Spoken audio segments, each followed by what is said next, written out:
and residents in the city. They had been shutting off water for years, but nowhere on this scale.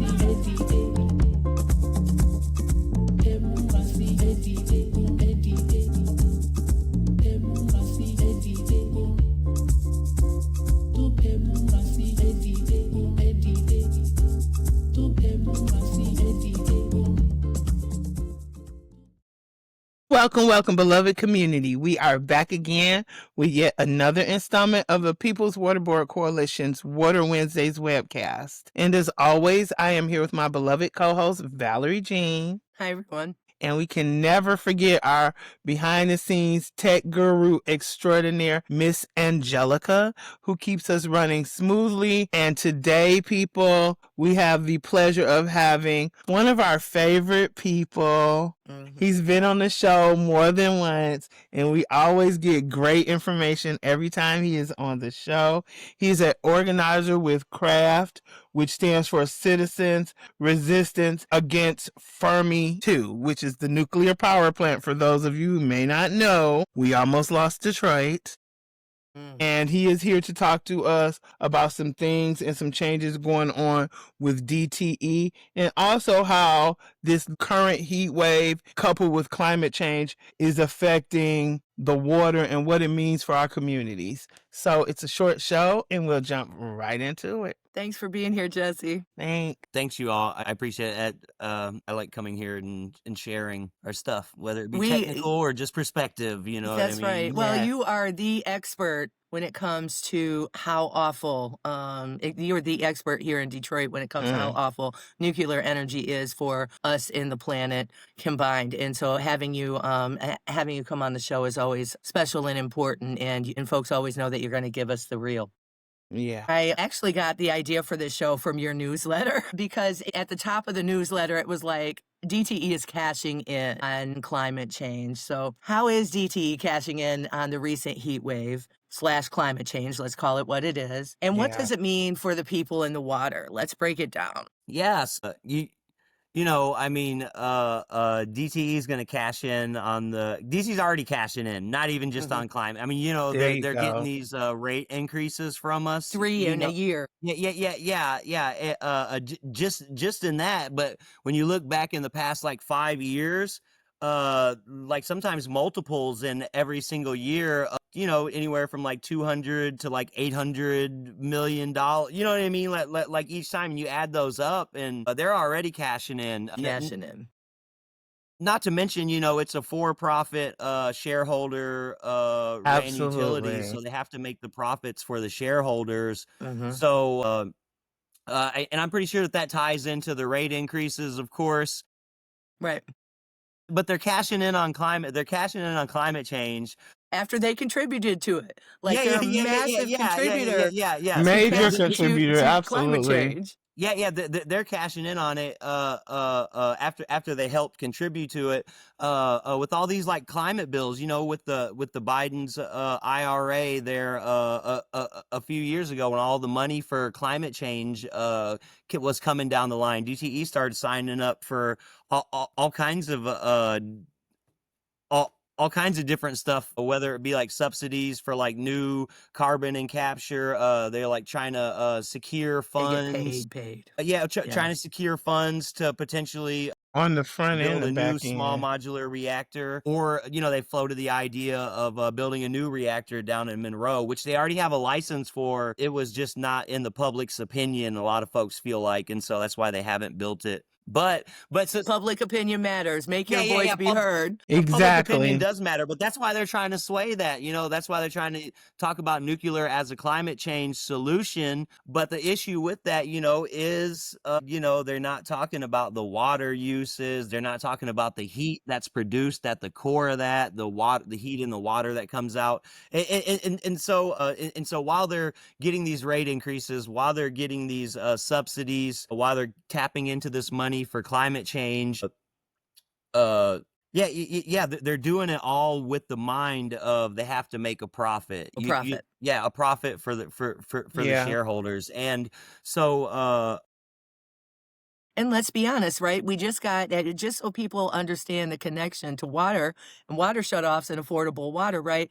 These energy companies, all of them get their water for free. They pay for a permit and they get They to use do. as much water as they want. And at the same time, Detroit just got a massive water increase, right? And how much Mhm.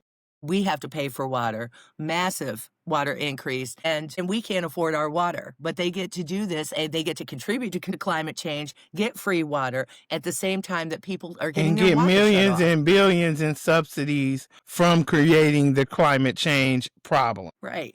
It's Yeah. all the way around, full circle, screwing the humans and the planet all the way And not around. only that, but every time we get a water rate increase, it's always a residential water Yeah. rate increase. It's never a Yeah, you don't. commercial customer increase. And just to put it into perspective, a couple years ago, I went to the MARC conference, which is what the Mid-American Regulatory Conference. It was in Grand Rapids at that time. I think last year it was in Minnesota. Jerry Norcia, the CEO of Detroit Thomas Edison, was appalled that someone knew that his income personally, talk about profit sharing and making profits, his personal income is 30 times the average employee at DTE. 30. Those CEOs are getting paid for doing nothing but Yeah, sitting there. absolutely.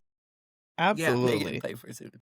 So we're And literally paying for another him to thing, get a new car and build an addition, a new in-ground pool or whatever he's doing with it. yeah, because where they raise subsidies or where they collect, or I mean, where they collect the subsidies and they collect our ratepayer things, where they say that that's going into like trimming trees or you know, I mean, they have all kinds of different stuff that they say, which of course, you know, probably needed, you know what I mean? But it's like, but yeah, so but one thing I wanted to add on to that I forgot to kind of mention is that they're also making a killing on climate change and the heat wave Absolutely. through our energy usage. You know, it's a win-win for them. I mean, Yeah. you know, They contribute to it and then they get to make money, profits off of it. yeah. They it's guaranteed that we're going to use energy because don't nobody want to die from a heat wave in the summertime or Right. die from Freeze to hypothermia death in in the the winter. wintertime. Yeah. Yeah. So with these extreme weather patterns or you know, more heat in the summer or even colder bursts in the winter or whatever. Same thing, we're using ungodly amounts of energy to be able to survive. Yeah, and yes, so that's just another way that they're profiting off of not only us but climate change and the heat waves. Yeah. Here in the summertime. And what's sad about that is that, you know, as much as people don't want to admit it, our governments at all levels are permitting this to go on. Well, yeah. Yeah, Well, especially the American government just took Absolutely. themselves out of the climate, yeah, the Paris Climate Agreement, yeah, we're not going to do that. And it wasn't enough, mind you. It wasn't even kind of enough. It was a bunch of whitewashing, greenwashing bullshit, but it was something. It Yeah. was a start. yeah, And we yeah. just took It was ourselves a out of that, platform to like, jump off of in we the don't need right that. direction. Exactly. Yeah. Yeah, I But mean, nothing's ever considering the perfect when current governments get together and administration, put it together. People have to create something better and make them do it, considering the right? current administration, I'm Yeah. surprised that we're connected to any world anything. That's a whole nother show, ain't it? It's Yeah, another show. yeah. Yeah. There's a whole nother series of shows. Mhm. Exactly. Mhm. Exactly.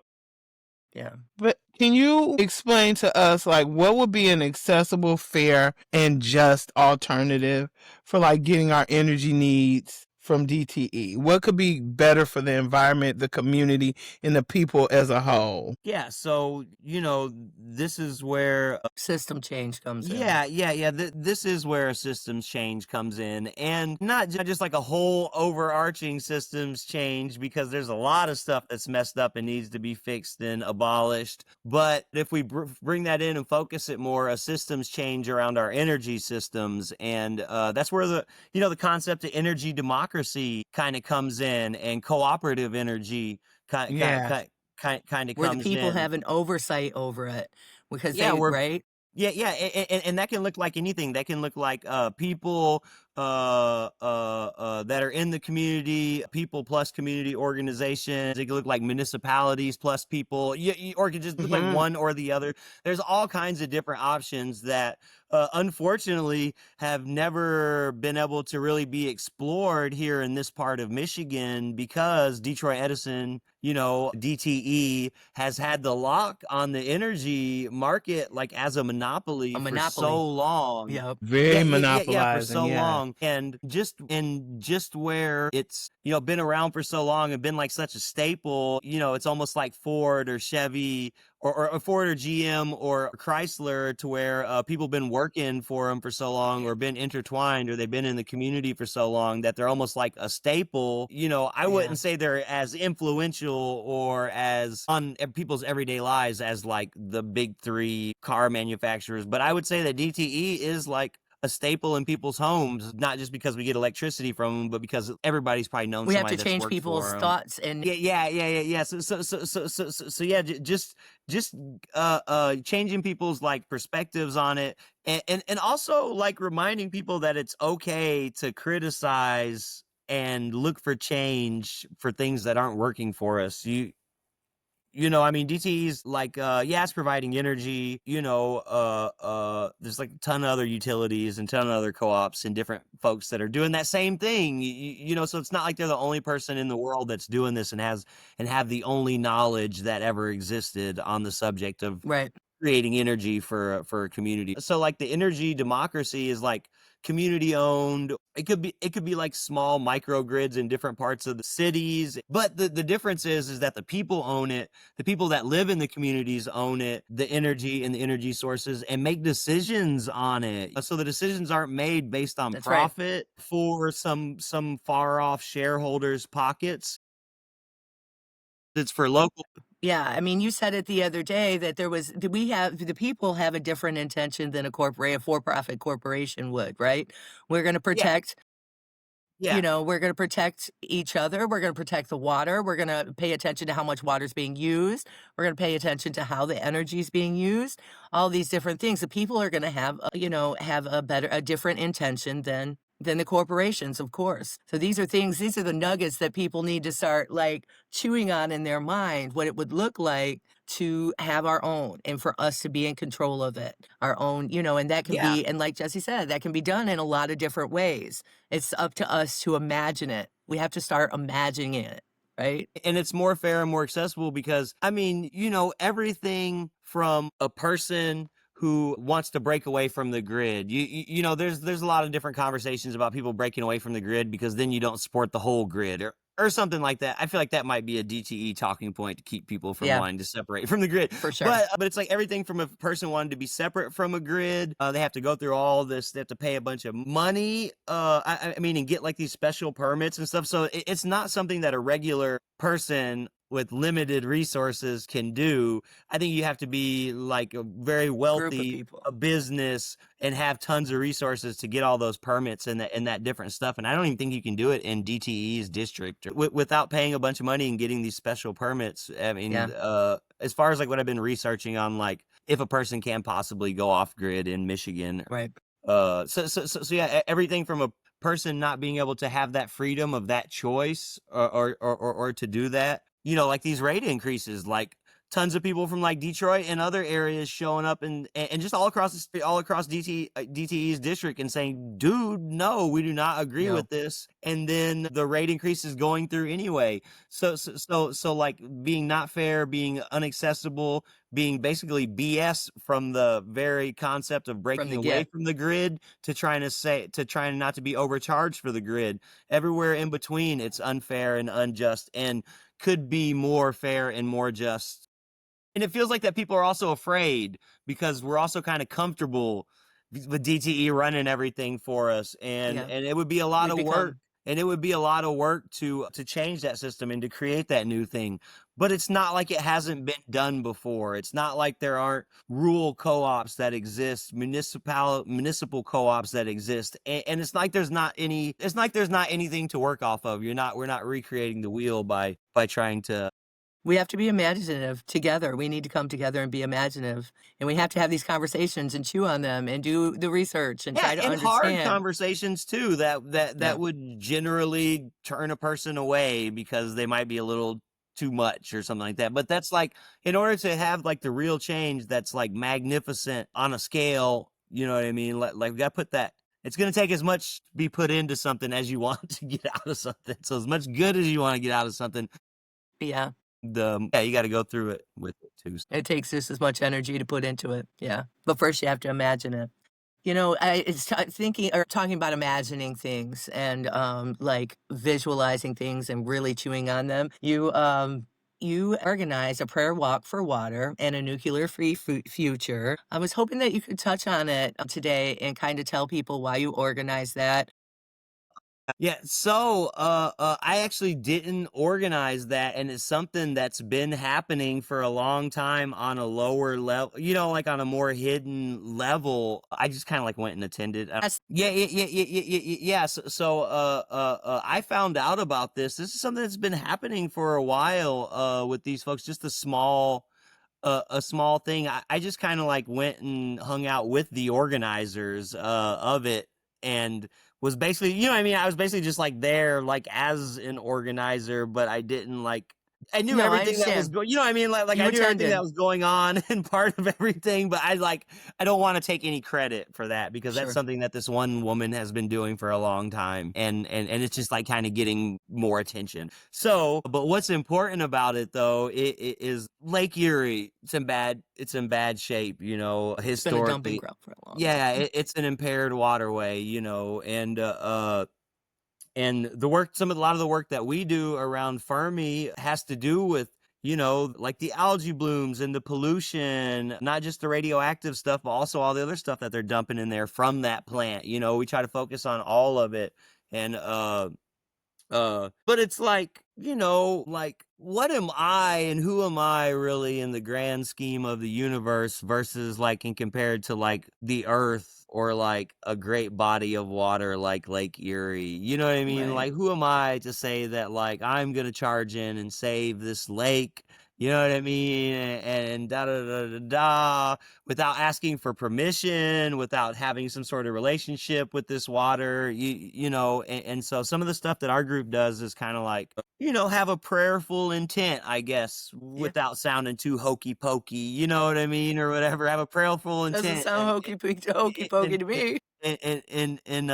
interacting with the land, and so I had met these so they're Seneca folks and they live over in the western part of New York State. There's a few different Seneca communities over there, a couple for sure that I can think of. Where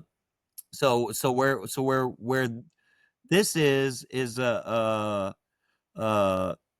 there was like a test facility to where they wanted to store a bunch of like Manhattan Project waste and some other Ugh. stuff. And so they like started it as a dump for this Manhattan Waste Project stuff, which bro, there's like pictures of this stuff. They were literally putting it in there in cardboard boxes and yeah, and like all kinds of other stuff. And so it leaked real bad, but that's not the only thing that happened there. One of the major things that happened there was, so whenever we talk about, nuclear issues, one of the main things you'll hear people talking about is the radioactive waste. Like, there's no solution for the waste. What are they going to do with the waste? We got like 100,000 tons on the Great Lakes. We got like 90 on Canada and the United States side. There's like 90,000 at least in the United States. What are they going to do with the waste that will last forever? And so one of the bright ideas of the nuclear industry is to reprocess it, which is like, take this one fuel and put it through a bunch of different processes and try to get what they can out of it that's usable, maybe convert that into some other fuel or an old fuel I or a hate new this fuel. industry. Yeah. It's just like scientific experiment after experiment, and if the experiment didn't go horribly wrong, then they'll just do it again. You know what I mean? Yeah. And then call it like official, good stuff because shit didn't fuck or whatever, which whatever. But anyway, so reprocessing is one of the bright ideas that they want to do.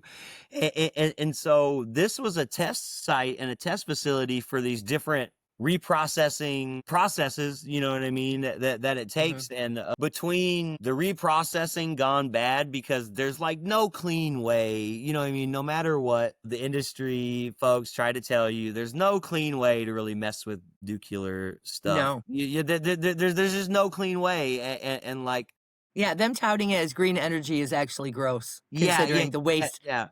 absolutely never, it's just always going to be there. Yeah, you can shift the narrative and you can bring in a lot of context, like, well, compared to, you know what I mean, like this, like if you're exposed to this much, you know what I mean, carbon or coal or this much or whatever it is over this period of time, you'll be this much sicker or whatever it is, versus if you're exposed to like a low level of radioactive waste. You know, so like they use a lot of like things, you know what I mean, to like make nuclear sound less bad, basically. Basically, there's never an argument to where it's like 100%. Right. I mean, from someone who knows what they're talking about, from like one of the professionals or someone in the industry that knows what they're talking about, they'll never sit there and try to say nuclear is 100% good. They'll just make all these comparisons to try to make it sound better than other things. That's all that. So like anytime I like start talking to people who talk about how nuclear is like totally clean, you know, this, that, the other, I'm kind of like, you really don't know, you know what I mean? Because you're not paying attention. Yeah. Or you haven't even did a Google well search if you don't know. Yeah, because even the people who are like monitoring this stuff, people who are making the decisions on it, like know that it's like it's on the freaking websites of like routine releases of radioactivity into waterways from nuclear power plants is a part of, it's like on the web, you know what I mean? It's on the, so when people sit there and say that's like totally clean and there's no issues, it's like, I really don't know what to say to those people sometimes because Yeah, you haven't even done a Google search at that point. Not even looked into it at all. Just don't care. Just going to allow Governor Whitmer to be like, yeah, no, it's good. We're good. Yeah, let's do it. So anyway, so getting back to the water walk, this site became highly radioactive, really toxic, polluted the waterways. They were finding radionuclides. All right, so this is like, I think it was 15 miles inland from Lake Erie. This creek goes up, and the site's on it, and the site had dumped out so much radioactivity into this waterway that they had found the same radionuclides from this place way up in Niagara Falls, up around Buffalo, New York, on like, I think that's so it traveled all over. Yeah. It traveled out of the creek into Lake Erie, from Lake Erie through whatever the little strait is into the next bay. Was at Lake Ontario, I think. Everything's also connected, especially when it comes to water. Yeah, everything is so connected. Yeah, and so I had met these folks last year in North Carolina at an indigenous Protecting Mother Earth conference. And there was other indigenous people from all over the country, all over the globe, actually, and allies, you know what I mean, who were there. Yeah. But these women were on this panel with me, and I learned about I learned, and I'm like, you all are right on the other side of Lake Erie from me, like, you know, opposite neighbors. And you all are dealing with this nuclear issue. We need to stay connected. Yeah. And so they had invited me to come out and do the the prayer walk and water walk. It's a little bit different than so the concept here is like, it's an older concept of like a prayer walk mixed with the newer concept of the water walk. So the woman, Grandma Josephine, had walked all around the Great Lakes on her water walking, and one of the places she stopped was there in their community in New York, and she kind of showed them and shared with them and taught them how to walk and pray for the water. Yeah. The concept of the water walk, and hooked them and gifted them a song and everything. And so they've been mixing their prayer. They've taken the prayer walk and they've put it into the water walk concept, where you kind of walk from one part of one place to a body of water in particular, as opposed to one point to another point. So for me, it felt really important because it was like the nuclear issue, the, like, prayerful intent, Yeah. supporting other indigenous folks, especially working on the same issue and on the same like body of water. And so yeah, and it was really beautiful because we walked from this town Gowanda up this Cataragus creek is what it's called. We walked down it for about like 7 miles until like the road gets kind of wacky and the water separates from it, and then we loaded up in a car and then drove to Lake Erie where that creek comes back together with the road. And And that's kind of like what you were talking about earlier about asking the lake permission to yeah, for yeah, yeah, healing and really connecting to it. It's a way to connect and yeah, talk yeah, yeah. and talk to it and feel.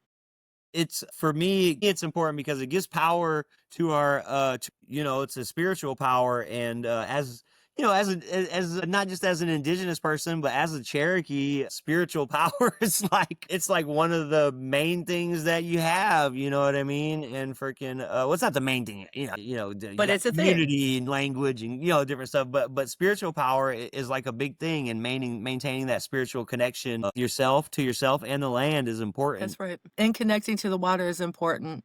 It's healing. It is just in that thing. Just, So along the walk, you're doing your prayers and your prayerful intent. Different people Yeah. got different vibes the way they, the way they do it. But yeah. So yeah, you get to ask the land for Yeah. permission. You also get to, you get to. It's like telling and asking at the same time. It's kind of Yeah. like, man, it's like this is what I want to do. Please accept this. Or this is what I feel called to do, and I think that it's you that's called me, or whatever, to do this. Is this There's right? a spiritual connection to water and land and people and once you feel it, you can't unfeel it. Yeah, and It's a special thing. yeah, and a lot of Native people, indigenous folks, really center that in our activism and in our work because that's like what we're doing it for. Yeah. Yeah, it's not just for us, the humans, you know what I mean? The ones we Yeah. like and the ones we don't like. Hey, but it's for everything. It's not just for the humans, it's for everything. So we need to include everything in our prayers and everything in our activities and That's right. stuff. And sometimes that might be challenging because it's like, how do you make that happen? How do you do that in Yeah. a way that's really meaningful and not just like a show too? Yeah. No, it's truthful. It's Yeah, your yeah, yeah, yeah, yes. yeah. And it can be In a real challenging. way. And sometimes it can also feel uncomfortable, like, am I doing the right thing? Am I being too hokey pokey? You know what I mean? Or whatever it Yeah. is. But if the prayers are real and the intents are real, and yeah, That I shit mean, heals. That yeah, and I stuff don't know what heals. else That's you the can stuff that do. connects us all and it heals. And it's the one thing, like a year or so ago, we had Hadassah Green Sky on, and she said, they cemented us away from the water here in Detroit.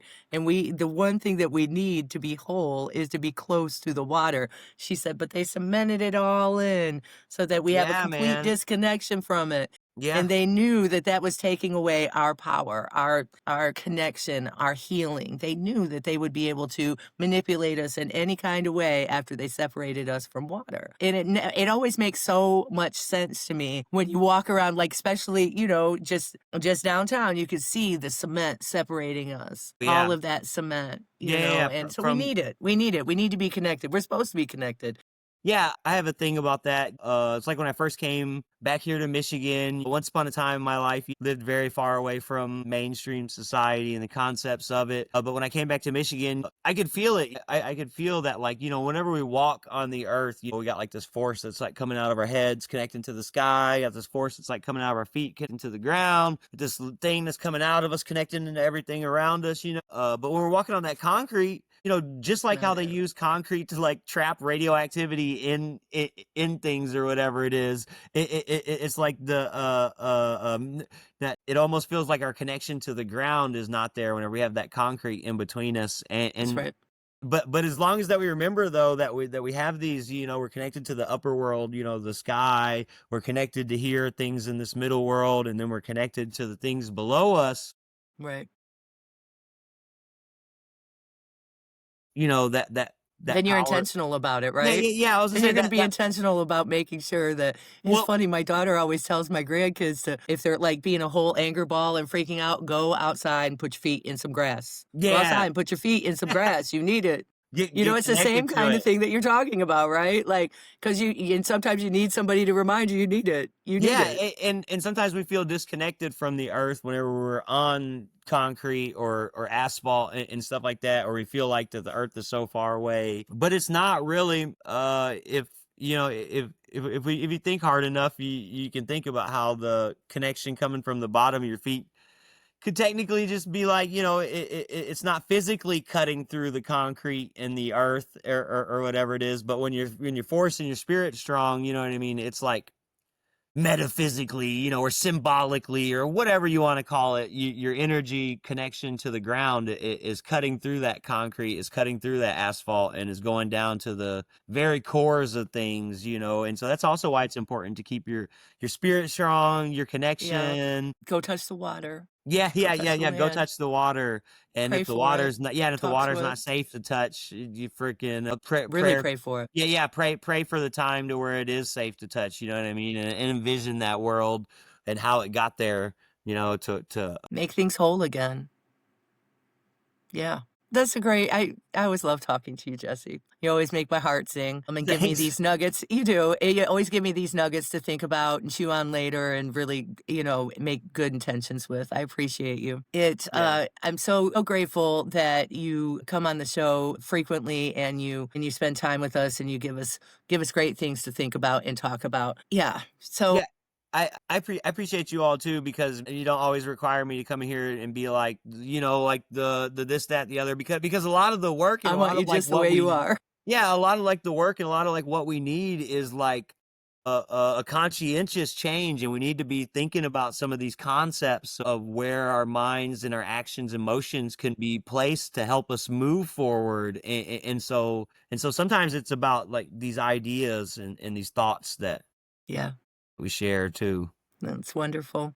Well, it's a great way to wrap it up. Nicole, thanks for always going on this journey with me. I appreciate it. Thanks for Angelica in the background. And I really, really appreciate you, Jesse, for all that you do. Your life's work it saves lives and changes lives. I appreciate you. And to our viewers, share this. Let's start talking to each other and making sure that we're having these important conversations. Try to take care of each other in these hard times. Try to stay afloat.